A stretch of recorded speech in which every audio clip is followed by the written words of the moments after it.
জয় রাধে। আজকের পাঠ শ্রী চৈতন্য তত্ত্ব নিরূপণ। শ্রী চৈতন্য চরিতামৃত আদি লীলাখণ্ড শ্লোক 25।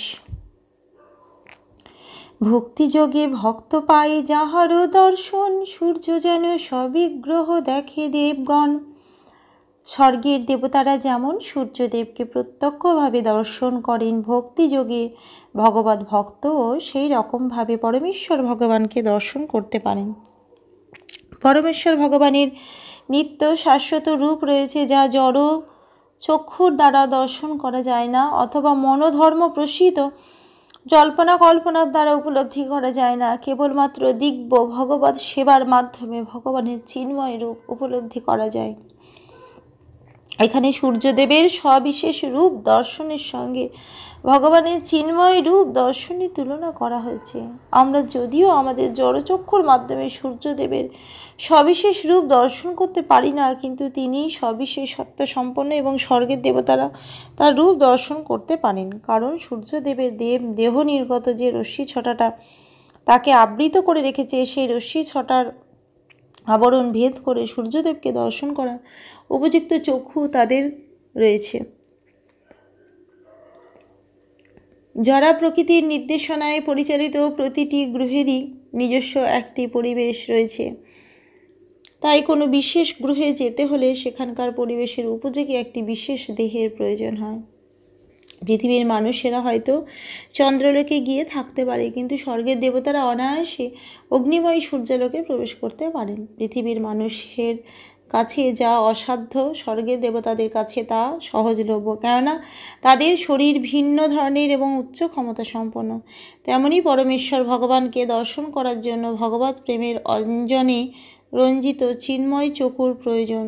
যারা অপ্রাকৃত শব্দ তরঙ্গের সাহায্যে ব্যতীত বৈজ্ঞানিক গবেষণা ও মনোধর্ম প্রসূত জল্পনা কল্পনার মাধ্যমে পরম তত্ত্বকে জানবার চেষ্টা করে, তারা কখনোই তাকে জানতে পারে না। আরাহ পন্থায় পরম তত্ত্বকে জানার চরম সীমা হচ্ছে ব্রহ্ম উপলব্ধি ও পরমাত্মা উপলব্ধি, কিন্তু সেই পন্থায় কখনো সবিশেষ ভগবানকে জানা যায় না।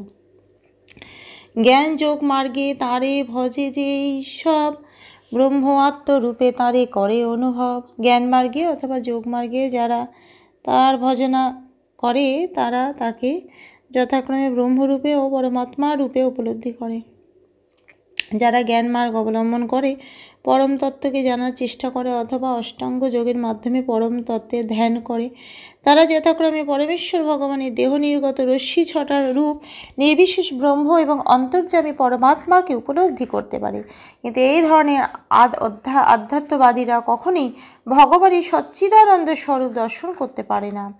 উপাসনা ভেদে জানি ঈশ্বর মহিমা, অতএব সূর্য তার দিয়ে তো উপমা। সেই নারায়ণ কৃষ্ণের স্বরূপ অভেদ, একই বিগ্রহ কিন্তু আকার বিভেদ। এভাবেই বিভিন্ন উপাসনার মাধ্যমে ভিন্ন ভিন্ন ভগবানের মহিমা হৃদয়ঙ্গম করা হয়। তাই তার সঙ্গে সূর্যের উপমা দেওয়া হয়েছে। সেই নারায়ণ কৃষ্ণের স্বরূপ অভেদ, একই বিগ্রহ কিন্তু আকার বিভেদ। সেই নারায়ণ ও শ্রীকৃষ্ণ হচ্ছেন একই পরমেশ্বর ভগবান, যদিও তারা একই বিগ্রহ কিন্তু তাদের আকার ভিন্ন। ইহত দ্বিভুজ তিহ ধরে চারি হাত, ইহ বেনু ধরে তিহ চক্রাদিক সাত। পরমেশ্বর ভগবান শ্রীকৃষ্ণ দ্বিভুজ এবং তার সেই ভুজদয়ে তিনি বংশী ধারণ করেন, আর তার নারায়ণ রূপে তিনি চতুর্ভুজ এবং সেই ভুজ চতুষ্টয়ে তিনি শঙ্খ চক্র গদা ও পদ্ম ধারণ করেন। নারায়ণ শ্রীকৃষ্ণ থেকে অভিন্ন, তারা একই পুরুষ ভিন্ন রূপে প্রকাশিত হয়েছেন। উচ্চ আদালতের বিচারপতি যেমন আদালতে অবস্থানকালে একভাবে এবং তার বাড়িতে অবস্থানকালে ভিন্নভাবে জীবনযাপন করেন, এটি অনেকটা সেই রকম। নারায়ণ রূপে ভগবান চতুর্ভুজ, কিন্তু কৃষ্ণ রূপে তিনি দ্বিভুজ। হে অধীশ্বর, তুমি অখিল লোক সাক্ষী, তুমি হচ্ছ সকলের প্রিয় আত্মা। তাই তুমি কি আমার পিতা নারায়ণ নও? নর জাত জল হচ্ছে নারো, তাতে যার অয়ন তিনি নারায়ণ।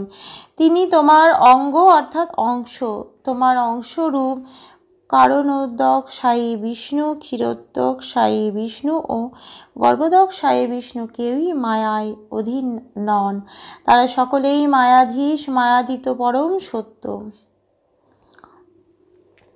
এই শ্লোকটি শ্রীমদ্ ভাগবত থেকে উদ্ধৃত। শ্রীকৃষ্ণের যোগেশ্বর্যের কাছে পরাভূত হয়ে ব্রহ্মা যখন তার ভুল বুঝতে পারেন, তখন দৈন্যতা সহকারে শ্রীকৃষ্ণের উদ্দেশ্যে প্রার্থনা নিবেদন করার সময়ে তিনি এই উক্তিটি করেন। ব্রহ্মা পরীক্ষা করে দেখতে চেয়েছিলেন যে গোপবালক রূপে শ্রীবিলাসকারী শ্রীকৃষ্ণই প্রকৃতপক্ষে পরমেশ্বর ভগবান কিনা। ব্রহ্ম গোচারণ ভূমি থেকে শ্রীকৃষ্ণের সমস্ত গাভীদের এবং গোপালকদের আহরণ করে নিয়ে যান, কিন্তু তারপর দিন যখন গোচারণ ভূমিতে ফিরে আসেন, তখন তিনি দেখতে পান যে তারা অপহৃত সমস্ত গোপালক ও গাভীরা সেখানে ঠিক আগের মতোই বিরাজ করছে, কেননা শ্রীকৃষ্ণ পুনরায় তাদের সৃষ্টি করেছিলেন। ব্রহ্মা যখন শ্রীকৃষ্ণের সেই যোগৈশ্বর্য দর্শন করেন, তখন তিনি নিজের পরাজয় স্বীকার করেন এবং শ্রীকৃষ্ণকে সব কিছু পরম অধিকেশ্বর, লোকসাক্ষী এবং প্রতিটি জীবের হৃদয়ে বিরাজমান পরমাত্মা রূপী পরম প্রিয় প্রভু বলে সম্বোধন করে তাঁর বন্দনা করেন।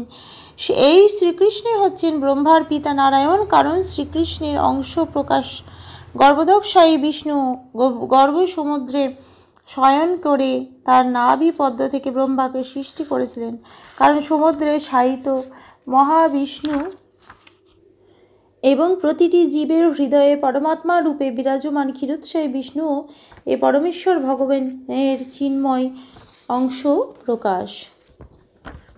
আজকের পাঠ এই অবধি। জয় রাধে। ভজ শ্রীকৃষ্ণ চৈতন্য প্রভু নিত্যানন্দ,